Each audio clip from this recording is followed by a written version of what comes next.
আমার কম্পিউটারে দেখতে পাচ্ছেন দুইটা ড্রাইভ। অনেকের কম্পিউটারে আরো বেশি ড্রাইভ থাকতে পারে বা কম ড্রাইভ থাকতে পারে। তো কিভাবে আমরা এই ড্রাইভগুলোকে বাড়াবো বা কমাবো এটাই আজকের ভিডিওতে দেখব।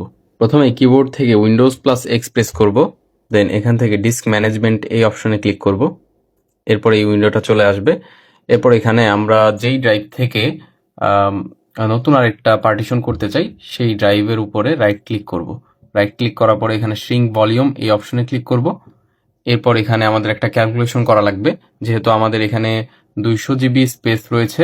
তো আমরা এই 200 জিবিকে দুইটা পার্টিশনে কনভার্ট করতে চাই, মানে 100 200 জিবি করতে চাই। তো এটাকে একটা ক্যালকুলেটর ওপেন করে আমরা ক্যালকুলেশন করে নিব। ক্যালকুলেশনটা হচ্ছে এরকম, সাপোজ আমরা যেহেতু 100 জিবি করতে চাচ্ছি, ফার্স্ট হচ্ছে 100 লিখবো, দেন এটার সাথে আমরা 1024 মাল্টিপল করব। তো এখানে কত আসতেছে? 1,02,400।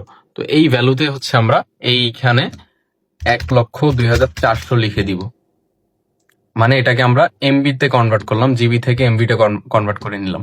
এরপর আমরা শ্রিঙ্কে ক্লিক করব। শ্রিঙ্কে ক্লিক করার পরে এখানে আমরা আনলোকেটেড একটা 100 জিবির একটা ড্রাইভ দেখতে পারবো। তো এই আনলোকেটেড উপর আমি রাইট ক্লিক করে নিউ সিম্পল ভলিউমে ক্লিক করার পরে এই পাশে একটা উইন্ডো চলে আসবে। দেন এটার উপর আমরা নেক্সটে ক্লিক করব, আবারও এখানে নেক্সটে ক্লিক করব। তো এখানে আমি চাইলে যেই নামটা দিতে চাই, আমি হচ্ছে আমার ড্রাইভের নামটা সাপোজ কে দিতে চাই, তো আমি এখানে কে দিয়ে দিলাম। আপনারা যে কোনো একটা দিতে পারেন, এখানে সবগুলো অ্যালফাবেট আছে, যে কোনো একটা দিয়ে দিতে পারবেন চাইলেই। আমি কে দিয়ে দিছি, দেন নেক্সটে ক্লিক করব। এরপর হচ্ছে এখানে নেক্সটে ক্লিক করব, দেন ফিনিশে ক্লিক করলে কিন্তু আমাদের ড্রাইভটা ক্রিয়েট হয়ে গেছে। তো আমরা দেখি ফাইল এক্সপ্লোরার থেকে এখানে কিন্তু আমাদের 3টা হয়ে গেছে, কিছুক্ষণ আগেও কিন্তু 2টা ছিল। তো এখন আমরা ক্রিয়েট করা শিখলাম, আমরা হচ্ছে ডিলিট করা শিখবো, কিভাবে আমরা এটা ডিলিট করতে পারি। মানে এখানে যে 2টা আছে এই 2টাকে আমি আবার একটাতে রূপান্তর করব। এইটা করার জন্য আবারও আমরা ডিস্ক ম্যানেজমেন্টে চলে আসলাম। তো যেইটাকে আমি ডিলিট করতে চাই এটার উপরে রাইট ক্লিক করব, দেন এখান থেকে ডিলিট ভলিউম, দেন ইয়েস।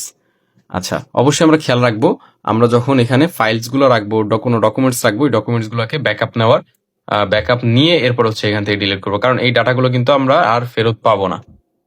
তো এখানে আবার এটা কিন্তু আনলোকেটেড হয়ে গেছে। তো আনলোকেটেড হওয়ার পরে আমাদের যে আগের ড্রাইভটা ছিল বা আগের যে পার্টিশনটা ছিল, সেই আগের পার্টিশনের উপরে রাইট ক্লিক করে দেন এখানে এক্সটেন্ড ভলিউমে ক্লিক করব, দেন নেক্সট, এখান থেকে আবার নেক্সট, দেন ফিনিশে ক্লিক করলে কিন্তু ওই আনলোকেটেড পার্টিশনটা চলে গেছে। দেন আবার এটাতে কিন্তু 200 জিবি হয়ে গেছে।